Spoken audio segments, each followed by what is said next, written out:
Jazzcast Pros. I want you to think back to your childhood.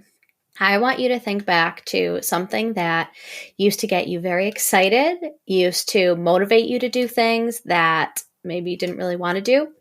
Maybe it was you would set a timer and see how much you could get done in that time. Maybe it was the thought that you got to play video games after you got your room completely cleaned. Maybe it was the thought of free Pizza Hut buffet after you read a certain number of books. What was that thing that motivated you to do something that you didn't necessarily love doing? Now take that and we're going to bring that to your sales process. In today's episode, we are going to talk about gamifying your prospecting routine. I'm so excited to dive in and figure out how to make prospecting fun. This is your business. You get to do it however you want. You still have to prospect even though it's not enjoyable. And so I just want to spark a little bit of joy, bring a little bit of levity and excitement to prospecting by gamifying it. Let's go. Welcome to High Vibe Table Talks, the podcast to help you, the cautiously ambitious woman, remove mental barriers and take action now so that you can achieve your high vibe desires. I'm Rashawn, your high vibe curator, cheerleader, and accountability partner. As a wife, a mother, and an entrepreneur who recently quit my job to follow my dreams, I understand why you may be hesitant to throw caution to the wind and take that leap.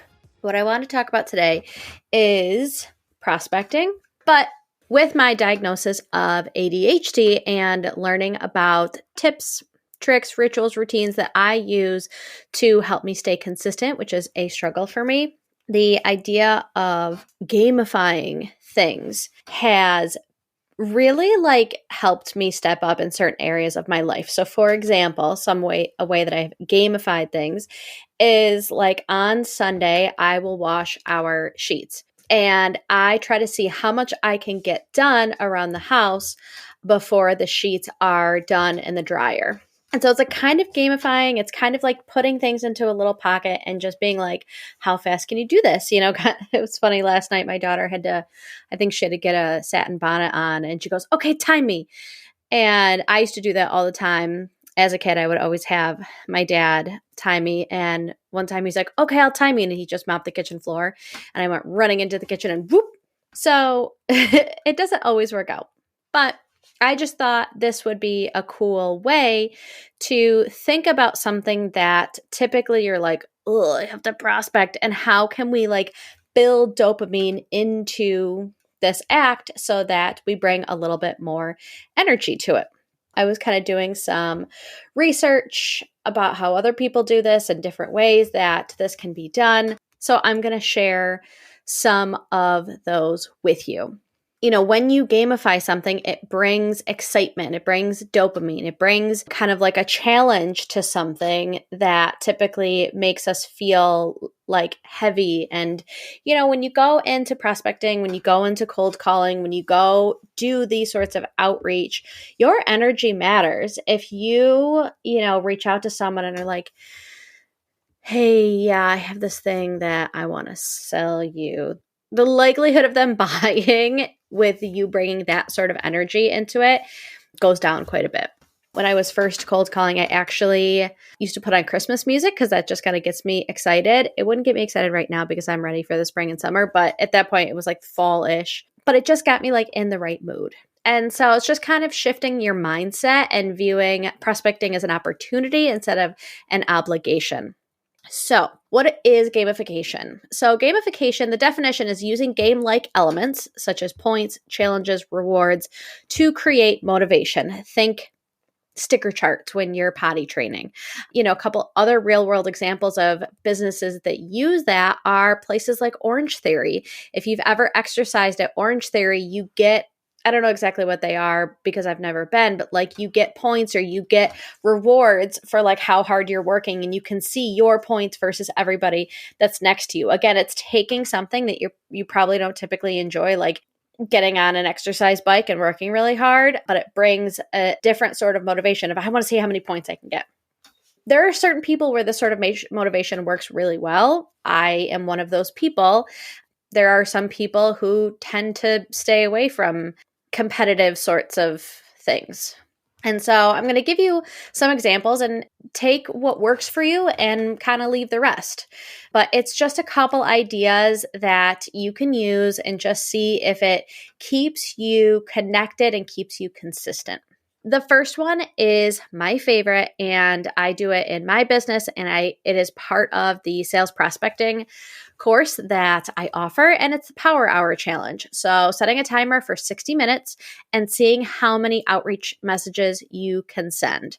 When I was doing it with car dealers, I would get anywhere between 20 and 25. And so that was kind of my target. Like I would set a timer for an hour and I would see how fast I could get to 20 or 22 or whatever that day is, and see like, when can you hit a record? I'm between 15 and 20 with LinkedIn messages or LinkedIn connections when I do that. So same thing. I set a timer for 60 minutes, put my head down, and I'm just kind of like going against that timer to see what I can get. Can I beat a past record? Can I, how many can I get to in this short amount of time? So power hours, I think, are very effective. Gamify number 2. I found this one. I'm like, that would be so fun. I'm like, ooh, can I create more stuff? Let's get one thing out at a time, ADHD. But it's bingo boards. And so you can create in Canva or, just on a scrap piece of paper, a bingo board with different tasks or maybe different types of clients or different ways of reaching out or different rejections that you get. So for example, like if you message 5 people on LinkedIn, that's one of the bingo boards. If you follow up with the warm contact, that's another spot on the bingo board. If you send a voice message, that's one. If someone tells you they're not the right person to reach out to, that's one. So you can even add like ways of getting rejected to maybe add some, like when you do get that rejection, it's not like, oh, that sucks. It's like, oh, I get to cross off my bingo board. And so mark them off as you complete them. I think that would be a really interesting way to, again, bring levity and excitement to something that tends to have not very exciting energy around it. So step number 3, leveling up. So everybody knows in video games, you get to like the next level. Figuring out a way to assign points or assign some sort of like reward system as you're doing things. And then when you get a certain number of those points, you get to level up. And so maybe it's like every week you're trying to get to, boss level, or what you can name them, whatever you want. And so every time you take an action, you're one step closer to the next level. This makes me think of like every action you take is making you feel more and more empowered, like gaining more superpower. This, again, kind of goes back to an episode that I did a while ago, but this is also part of my sales prospecting course where we talk about activity goals versus outcome goals. And you can't control your outcomes. You can control your activities. You want to make sure that your activities are aligned with your outcome, but you can't control who is going to say yes to you. You can only control how many people you ask. And so really focusing and bringing excitement and energy and rewards to your activity is what I think brings like the excitement into it, because someone saying yes is naturally going to give you dopamine and get you excited and build your confidence. And so if you can somehow attach those same feelings to the activities that you're doing, that's how you're going to show up consistently. Another idea that someone had was like a treasure hunt. And so again, maybe if you're like thinking about it and like, okay, what can I uncover in this conversation? How can I look at it as I'm digging until I can find someone who says like, oh, we don't have the budget right now. Okay, so when will you have the budget? And so really using each conversation like a treasure hunt versus overcoming objections, and just kind of that mindset shift may have it look more attractive to your brain. And the last kind of gamifying process is a reward system. And I've talked about this quite a bit. I think the bigger the actions, the bigger the reward can be. So, for instance, when I do my prospecting power hours and let's say I'm active on LinkedIn and I hit my 25 new LinkedIn connections with messages, then I get to scroll on my phone for 20 minutes on TikTok. So it doesn't have to necessarily be like monetary. I think that could be really cool. And so maybe it's like, okay, if I achieve every prospecting power hour that I plan for the month, then the next Monday, I'm going to take myself out to a nice breakfast, or you could do like a massage or like buy a new book. And so there are ways for you to spend money. Another way to look at it is like, okay, I did everything for a month. So I'm going to take Monday and Tuesday of the following week and I'm going to spend it at the library, which is free. Or I'm going to plan a day trip somewhere, so you can really, again, make it attractive to what is important to you. If you have the ability to spend money on it, awesome. If you don't have a budget to spend money on it, there are so many ways that you can reward yourself without spending money.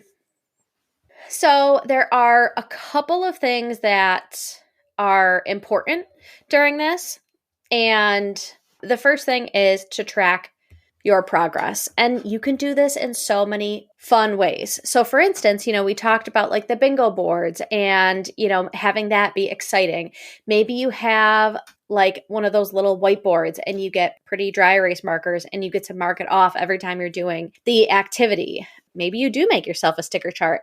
I really like plants. I really like books. I like Harry Potter. So maybe I get some like Harry Potter stickers. And every time I spend a day prospecting and hit my prospecting goal, I get a new sticker. Like it can seem childish, but also like if you're doing it, who fucking cares? Like if that seems childish to other people, but it's helping you stay in activity, who fucking cares? Like they could go do it their own way. Them judging you sounds like a them problem. So, dare to like go outside what is like normal and what you see other people doing and what seems adult, and tap into the joyful, childish, entertaining, dopamine-filled side of things, and be okay with that. Like, why not? And so figuring out a way to track your progress in a way that is fun and exciting and draws you in and makes you want to be there and makes you lean in are all really important things when you are doing these. The second key piece is you have to prep. In my course, prep is the first module. It's the first pillar. And part of that is mindset, but part of that is like creating whatever the thing is so that when you're doing the prospecting, you're just in action. For instance, I am selling my course right now, and I wanted to get an email out to my podcast guests because they know me, we have a relationship, and they may be in need of the sales course, they may be in need of prospecting power hours, or they may know people who need prospecting power hours or a sales course. And so I wanted to get it out to them. I was so in my own head. All of the things that I talk about as far as the lies that our brain tells us when we're doing something scary like prospecting, my brain still goes there. And so I was like so in my own head around just how scary it is to reach out to people. So I created a script, an email that I was going to send to each of them. And I tweaked it a little bit for each person based on what we talked about. There were like little pieces of it that I could adapt to those people specifically. But the bulk of the email was just a copy paste. And what that allowed me to do is, Mel Robbins calls it just some sort of method where you're like 5, 4, 3, 2, 1, and then you do it. So I created the script, created the email. I had my list of people. I had all my guests and their emails ready. So that I was like, okay, I'm going to do this. And I would copy their email, copy the script, curate it for them, send. And so because I was really prepped, both mentally, I had talked myself down from a lot of the self-doubt, fear, imposter syndrome.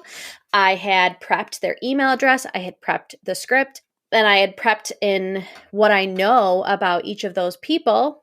And I was able to get all of those out. I can't remember exactly how many it was, but I was able to get all of those out in like 45 minutes. And I did it, and then I could breathe. And then I had a vulnerability hangover. So I was like, oh my God, I can't believe I just did that. That was so scary, but it was also really, really cool. And so because I was prepped, it made the action and the activity really, really doable. And so make sure that when you're going into these sprints, these power hours, these whatever time block you use to do prospecting, that you're prepped. You know, it's not beneficial if you're like, okay, I need to prospect 10 people, and then it takes you 8 hours. And you're like, I got to do that every day? No, like cold outreach to 10 people shouldn't take you more than an hour. And so then if you're able to block out an hour a day and knock it out, that again is helping you keep consistent. Then you get your little sticker on your chart and you're on your way. So tracking your progress in a fun way and making sure that you're prepped for each of your sessions is really important to keeping consistent. One thing I always talk about is community.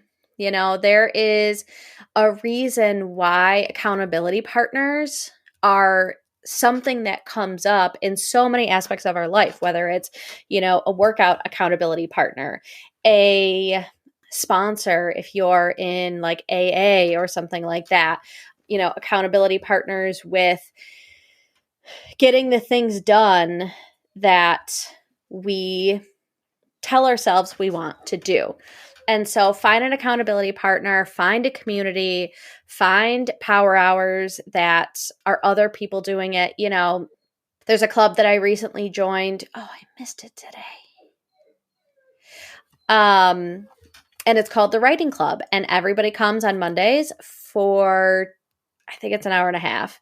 And everybody's just writing. Everybody's doing something creative. Everybody has kind of their headphones in and they're focused on the same thing, because that's another one for creatives. It's easy to talk yourself out of spending time being creative.